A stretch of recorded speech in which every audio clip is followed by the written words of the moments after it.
A country does not wake up bankrupt. There is usually no single morning when the debt crisis begins. No one rings a bell. No one declares, "This is the moment the spiral starts." Instead, it begins quietly. A government borrows a little more than it can afford. Investors still trust it. Banks still buy its bonds. The currency still holds. The finance minister still says everything is under control. Then one number changes. The interest rate rises.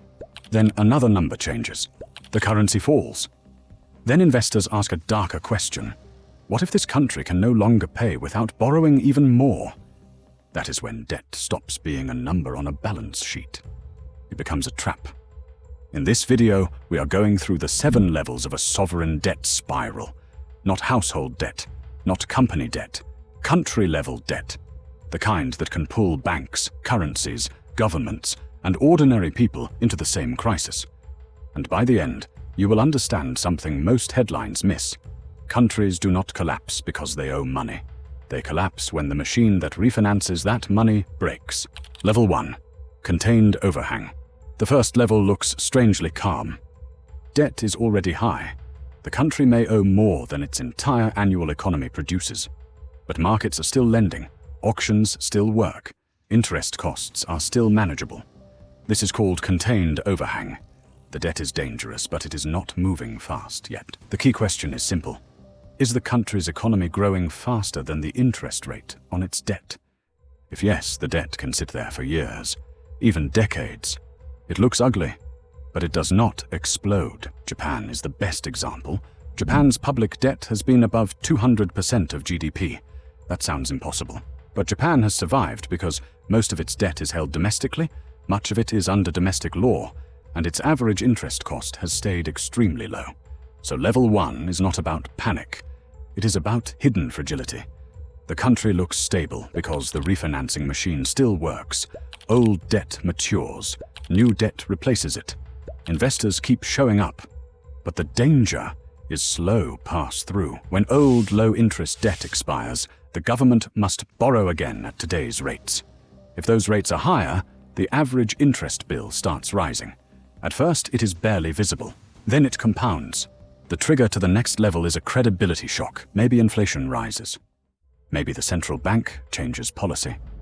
Maybe investors doubt the government's fiscal plan. At that point, the country does not need a default to enter danger. It only needs investors to demand more money for the same risk. Level 2. Spread repricing. Level 2 begins when investors still lend, but they no longer lend cheaply.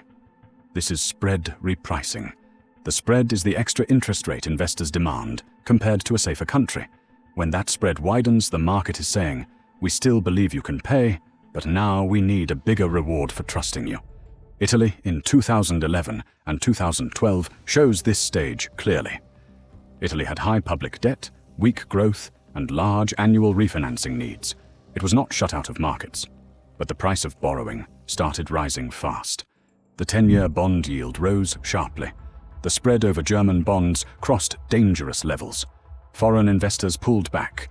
Domestic banks bought more government bonds. That last part matters. When foreign investors leave and local banks step in, it may look like stability. But it can also concentrate risk inside the country. The government becomes more dependent on its own banking system. The banks become more exposed to the government. At level 2, the country is not yet in a full crisis. But the math starts turning against it. Higher yields mean higher future interest payments. Higher interest payments mean bigger deficits. Bigger deficits mean more borrowing. More borrowing makes investors nervous. Nervous investors demand higher yields. That is the spiral. Italy avoided the worst because of fiscal reforms and European Central Bank support. The market needed proof that the euro system would not let the crisis run unchecked. That is the policy lesson of level 2.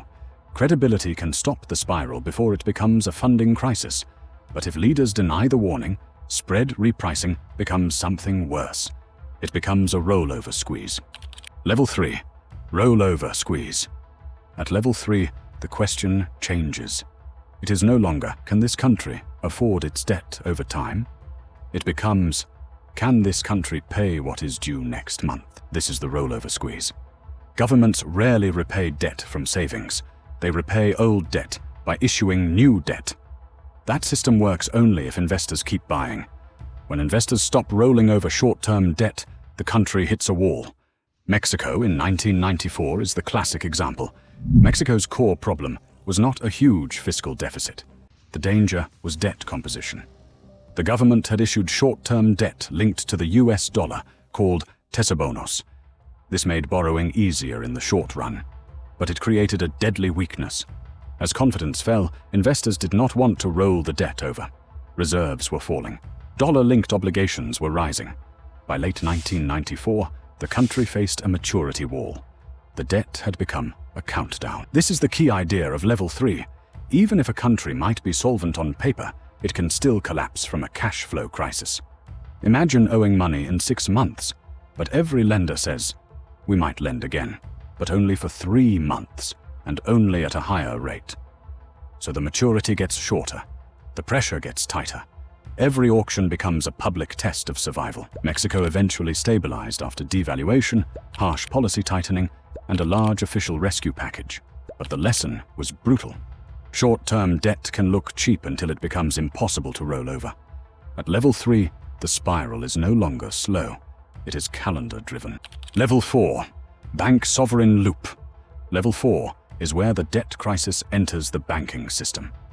This is the bank sovereign loop. The loop works in both directions. First, the government weakens the banks. Banks often hold large amounts of government bonds. When sovereign bond prices fall, bank balance sheets weaken. Then the banks weaken the government. If banks need guarantees, bailouts, or emergency support, private losses move on to the public balance sheet. The state rescues the banks. Then the rescue makes the state look risky. Then the state's bonds fall further. Then banks holding those bonds become even weaker. Ireland in 2008 to 2010 is the textbook case. Before the crisis, Ireland did not look like a classic high-debt country. Public debt was relatively low, but its banking system had grown enormous. When the property bubble burst, bank losses moved toward the government. Ireland introduced a blanket guarantee and injected huge sums into banks. The banking problem became a sovereign problem. Public debt surged. Bond yields rose. Market confidence collapsed.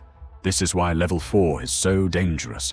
A country can enter the crisis with manageable public debt and still lose control because the financial system is too large, too fragile, or too connected to the state.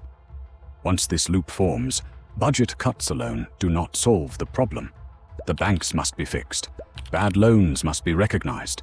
Recapitalization must be credible. Depositors must believe the system is safe. Ireland eventually recovered, but only after official support, fiscal tightening, bank restructuring, and years of adjustment. The lesson is clear. A sovereign debt crisis is never just about the government once the banks are involved. It becomes a national balance sheet crisis. Level 5. External currency spiral.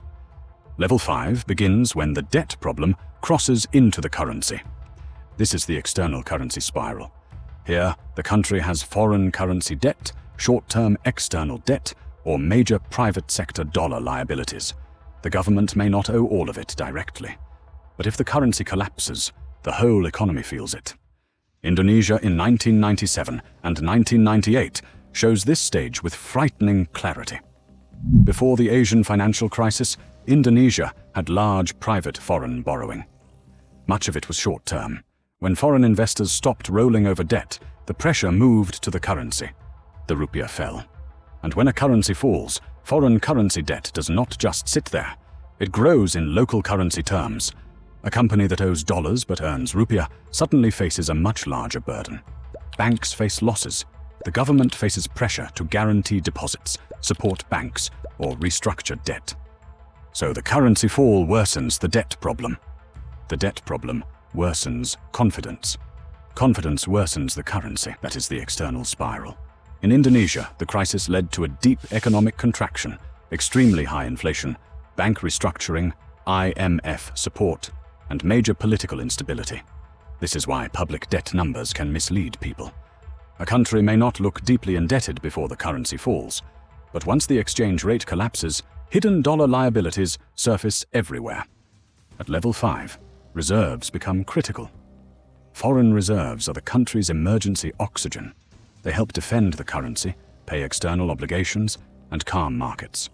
But if short-term external debt is bigger than reserves, the oxygen runs out fast. Level 6, official sector dependence. Level 6 begins when private markets are no longer the real lender. The country now depends on official financing, the IMF, World Bank, regional lenders, bilateral creditors, or emergency support from other states. This is official sector dependence. At this point, market access is either gone or too expensive to use. The country may still have bonds trading, but those prices are mostly signals of fear or hope. The real question becomes, will the official program work? Ghana after 2022 is a strong, modern example. Ghana lost international market access. Domestic financing became strained. Inflation rose, the currency weakened, reserves fell, investor confidence collapsed. Then official financing and restructuring became central. The IMF program gave Ghana breathing room. Domestic debt was restructured. External creditors became part of the process. Spreads improved after the debt exchange. But level 6 is not the same as safety. It is a holding zone. The country has not fully reset. It has not returned to normal market terms. It survives through conditional financing, policy reforms, debt operations, and the belief that markets might reopen later. This stage has a political cost. Official programs often demand tax increases, spending cuts, tighter monetary policy, subsidy reforms, and debt exchanges. These measures can improve the numbers, but they also test social patience. And if the program loses public support, the market notices. At level 6, credibility is no longer just about spreadsheets. It is about whether the government can actually deliver the adjustment. The policy response is a bridge. Restructure enough debt, rebuild reserves, restore confidence, protect the banking system, make the fiscal path believable. If that bridge holds, the country can move backward in the spiral. If it breaks, the country enters the final level. Level 7, default and reset. Level 7 is the reset. At this stage, the old contract can no longer survive. Restructures debt, forces maturity extensions, imposes losses on creditors, redenominates liabilities, devalues the currency, or uses some combination of all of these. Argentina in 2001 is the full arc. The country had rising public debt, large foreign currency obligations, weak growth, and a fixed exchange rate regime that became harder to defend. As spreads exploded, Argentina tried to buy time. One debt swap reduced near-term payments, but at extremely high implied interest rates. It delayed the wall, but worsened the long-term math. That is a common mistake near the end of the spiral.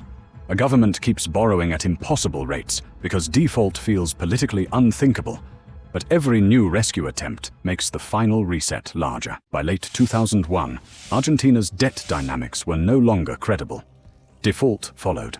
The currency regime broke. The debt ratio exploded after devaluation because much of the debt was foreign currency denominated. Later, Argentina restructured with deep losses for creditors. The economy did recover strongly after the reset, but the damage was severe. Creditors took losses. Trust broke. The banking system suffered. Legal certainty weakened. Market access did not return normally overnight. So default is not a magic escape hatch. It is a loss allocation event. The question becomes, who takes the pain?